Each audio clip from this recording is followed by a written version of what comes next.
Our next guest was a New Jack Swing superstar in the 80s. Now, Al B. Sure is using his second chance at life to fight for health equity. After surviving a coma and liver transplant, he's an advocate pushing for real healthcare change. He's also exposing shocking truths about the music industry and recording artist Diddy in his upcoming tell-all, Do You Believe Me Now? It comes out this fall. Al B. Sure, though, is joining us this morning. Good to see you. So good to see you. You look as well. good. You feeling good? I am so blessed. We woke up this morning. We don't call it a comeback like LL says, right? This is updating my software. And I'm truly grateful to be here. And Roseanne. Al, the last time you were here, you could barely walk up the step to sit down here. Barely. You were my first interview with Cristal, right? Yes.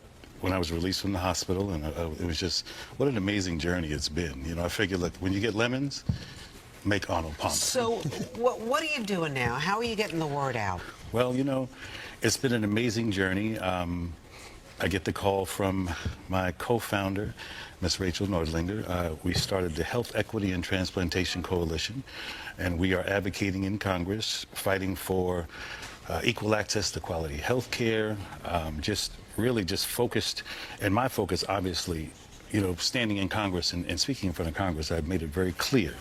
I am not here for the politics. I'm not here for the next election.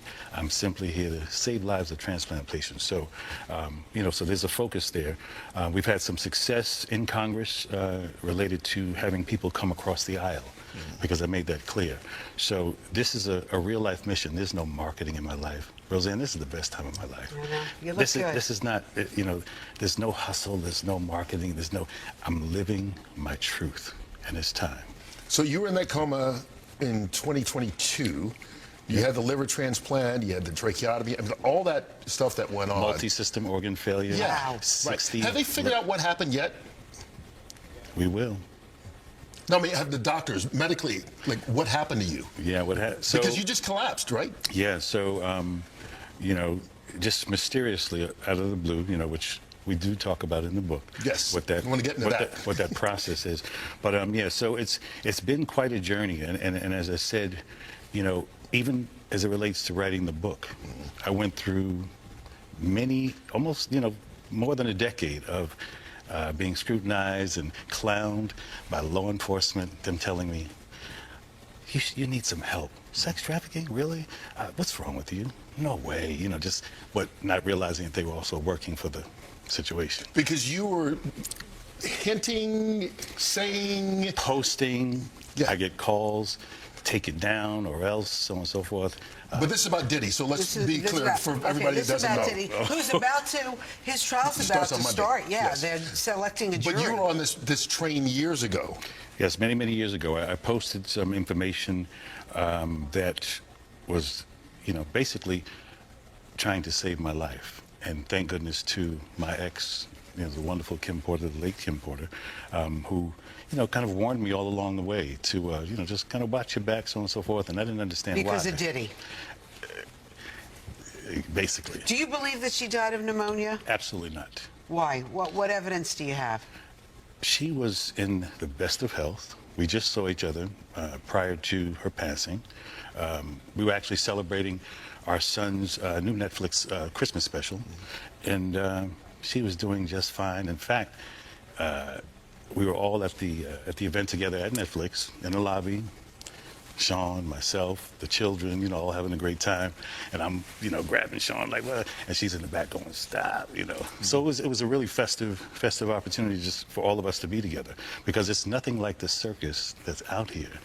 So it was, a lot of the stuff, you know, came to surprise, but a lot of this stuff will be revealed because, and that's why I thought it would be a good idea to finally tell my story. Every network came to me, participate and so on and so, but I said, listen, I have no interest in speaking about another man.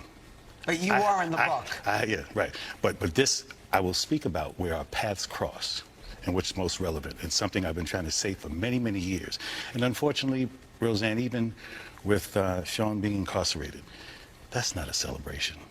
There's no celebration in it. First and foremost, there's way too much collateral damage, and in many, many ways. Many people's lives are affected.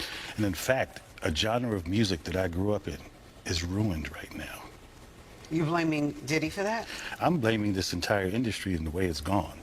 And, there's no one person that's in charge, but this level and this magnitude of a story, of detriment, of diabolical, just heinous, whatever's really going on, it's unfortunate. Is Diddy suing you or threatening to sue you? No. No? I have the truth. But one thing is, you have volunteered to testify at the trial, correct? Not as of yet. Actually, I was subpoenaed. Okay. So my attorneys worked something out. So I believe when the time is right, I'm going to discuss it with my attorneys. But you're willing to? Oh, absolutely. Absolutely, I am. And again, there's no, like I said, this is not marketing for me. I'm living this life. And So the let me only ask- reason I wanted to tell the story, Kurt, was very specifically because I was ignored. There was the most expensive PR campaign against me to shut me down. If you actually knew what they did to me, there was a bounty on my head. There was a bunch of stuff. So do you think specifically then that Sean Diddy Combs or people affiliated with him did something to you that caused you to have multi-organ failure? I believe this to be the case, yes. Absolutely. Wow. My first time saying it. Are you concerned that he still has power outside of incarceration? Remember, I'm the only one who spoke up, and I'm the only one left alive. So this is not about a scared thing, It's just time to reveal the truth. I mean, it is what it is. I went through many, many years of scrutiny and being dragged face first on the concrete, being called delusional and things of that nature. When I said sex trafficking and all the things that I said, because my job was not, listen, I don't want to take down your business if that's what you're doing. Just stay out of my backyard. Stay out of what I'm doing.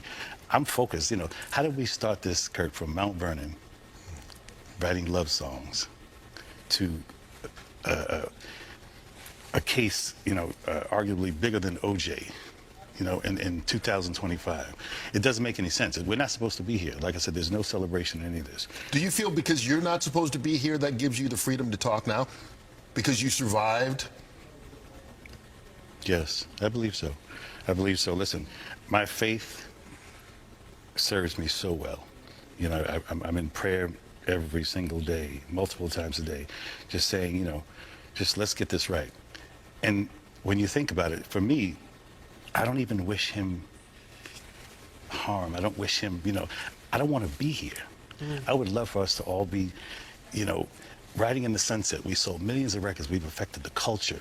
We celebrated our genre of music that we came from, hip hop. This is supposed to be a celebration. This shouldn't be a national court case.